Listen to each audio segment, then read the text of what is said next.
hood videos. I mean hood schools. I wrote this in my journal a while ago. I just found it today. I maybe wrote it a couple months ago. I sat down and I was thinking about my experience in a low-income community school and how it's not actually displayed anywhere on the media. And I was thinking, like, does anybody even know how it even is? Like, so schools in general. Wakey, it's time for school. Come on. Wake up, it's time for school. Come on, man. Are you ready for school? We're always taught to seek rules and then follow them. Like, in any room that we go into, we're always taught to look for the rules of the room. Like, yes, we need rules, but it's that mindset of always like, I need a rule to guide me. You know what I mean? Hood schools that I went to, and my experience, they're literally set up like jail. Like, you have the security guards front desk telling you, take off your laptops and electronics out the bag. If you got a hoodie on, take it go off. through the metal detector, yeah. Name me. How many times you gotta get touched? Name me, what are you doing over there? Slotty damn. my You cat. see this young lady trying to get it on the rack? Stupid ass. If you got a hoodie, take it off. All of that at 7 a.m. in the morning. It is all very intentional, bro. Like, this is the prime time to piss me off. This is the prime time for me to be getting yelled at. They aren't finding items in these kids' bags, by the way. They're getting these kids used to the process of law enforcement. Police cars parked outside all day, the middle school and the high school, just parked outside. You got a police officer walking through the halls as well. I'm not gonna say hi to you. What are you doing here? But anyways, like, bro, no, not anyways. Like, that's why you have those security guards. You don't need police officers in the school. The fuck? And I wonder if people know that the schools are even like that, because the only schools you see in the media are suburban schools, Netflix schools, suburban schools. Even they just be throwing black people in the suburban schools. And even when they do show the hood schools, only thing that I could think of where they show the hood school, like, I don't know, Everybody Hates Chris, maybe? But, like, suburban schools are more prone to mass shootings, yet you don't see the police cars parked outside every day. A lot of suburban schools don't even have metal detectors. The only suburban school I ever went to, I talked about it in the last video. I went there for 6th and 7th grade. They didn't have no metal detectors, but they did have incidents with kids that had weapons. Like, this one kid, I won't say his name, but he got suspended for having something in his backpack, bro. Back 2 weeks later. At suburban schools, you won't see a line of kids waiting outside, whether it's hot or cold, shivering, before they are allowed into the building. There's literally a line of kids outside. The line moves very slow sometimes for some reason. Sometimes it moves fast. I don't know why. It'd be the workers. I don't know. The metal detector process is right at the door, right at the entrance. So right when you step in, boom, metal detector, take off your bag, put the metal detector, oh, what beeps? Oh, what's that? Oh, okay, it was just your belt, okay. Alright, you good, alright, next. Literally. And also what confuses me is that higher income schools have the kids that are doing the hard drugs in school. And I know this is verified information because I know like coke behind the bleachers. Kids that are just on Adderall. High dosages of, like, the most I've seen over here, weed. You know, you got some kids, and I think this is at every school, you got some kids, you know, they might put a little lick in the water bottle. You wildin', like, that just always was the reaction, like, you wildin', but okay, have fun. They just acting funky all day. I don't know, kids nowadays are doing whippets and shit. I don't know what the fuck y'all got going on.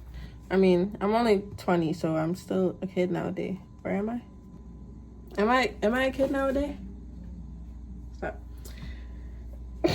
So the question being, when we know all that information, why do... Let me use in the bathroom. Bro, when your cat knocks on that litter box, like, sometimes you think someone's trying to get in your door. You know it is.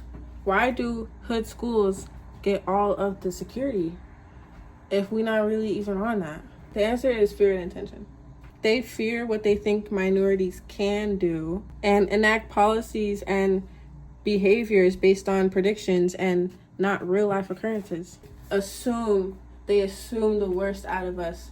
So then they enact these things that will keep us in the line that they want us to be in, but also put us in the mindset that we're supposed to, oh, okay, like this is what we're supposed to be. For a lot of people, it turns out to be that way. Like, they're like, okay, well, hey, they think I'm a violent person, shit, I'm gonna be violent. Like, let's say you approach someone who's rehab, right? They're on rehab for doing cocaine. They've been drug free. Even though they used to wild out, they used to do mad crazy shit for mad years. They've been drug free for about 8 months.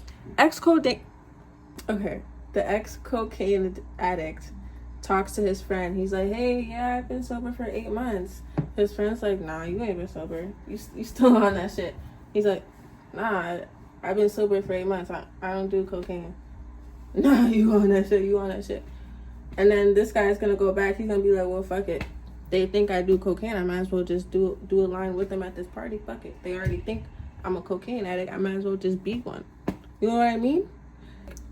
Analogy. Hey, I can't even get through a page. I keep going on tangents. Acting policies and behaviors and a system based on predictions and not real life occurrences towards a group of people is like literally the definition of racism, bro. And that's literally what America has been built on, and that's literally why they put it in the schools. Hello. Keeps people at a certain place.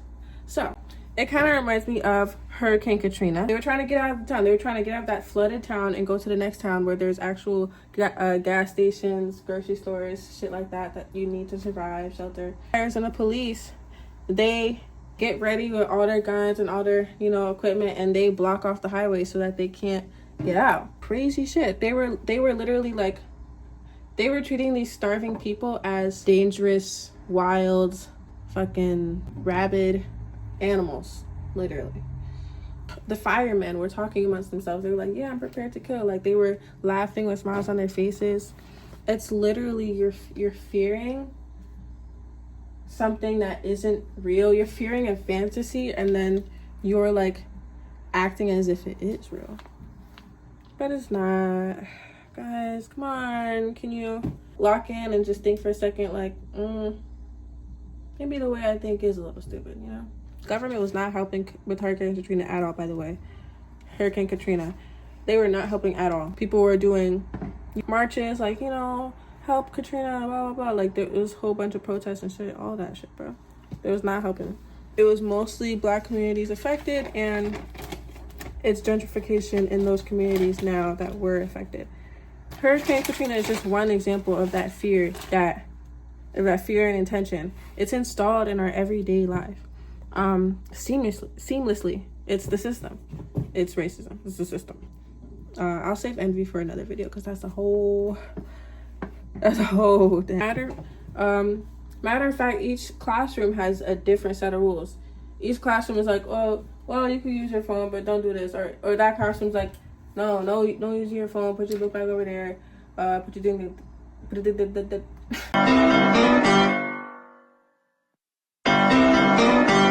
Got numbers in school, just like an inmate. You got your school ID. You put it in at lunch. Boop, boop, boop, boop, boop. It takes you a longer time to look within yourself and find out who I really am. And I don't have to think about what I want to do for the long run. I can think about what I want to do for the now and what is the best decision for the now. Because if you make good decisions right now in each present moment, your future is guaranteed to be good. If you live in the now and make good decisions every day, your future will be good. You can't predict the future. Nobody can predict the future. Like, you can sit here and think about your goals, your future goals, 5 years from now, all day. 9 times out of 10, sorry, I'll give you 7 times out of 10, it's not going to end up that way, bro. It's just not. And that doesn't mean it's going to be good or bad, but it's just not going to end up that way. There's no point in wasting time thinking about the future that you might be able to predict. Live right now. Be happy right now. If you're not happy right now, fix that right now so that you can be happy later. The hood is meant to be a place where people fall apart. Just in my hood, there's 18 liquor stores in the city. There's 7 liquor stores on Main Street. Just on Main Street. 7 liquor stores. I probably missed one. There's probably... You got liquor stores, fast food, the middle school and high schools like jail.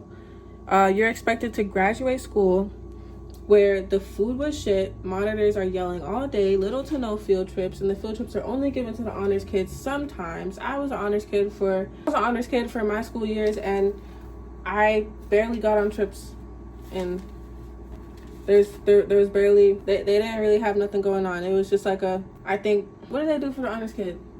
They brought us to assembly, we got a little certificate. Yeah, come to assembly, blah blah, honors kid thing, okay, cool. They had like an honors breakfast. I think it was only for 11 and 12, or maybe just 12. Passing period. You just hear yelling in the hallway. You always hear authoritative yelling in the hallway.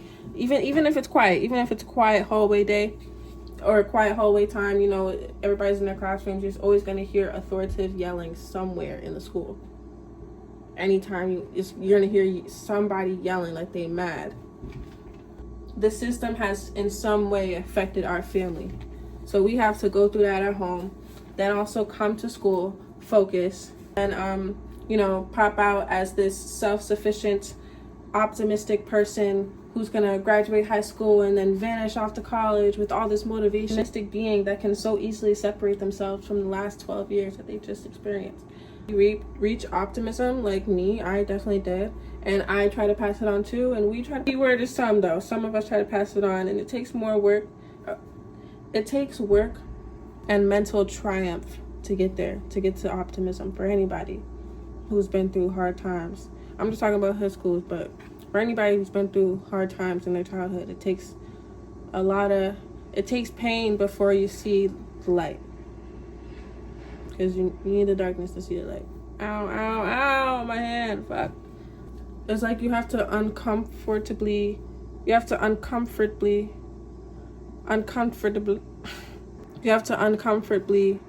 convince yourself that the way you were taught to live is not the way you have to.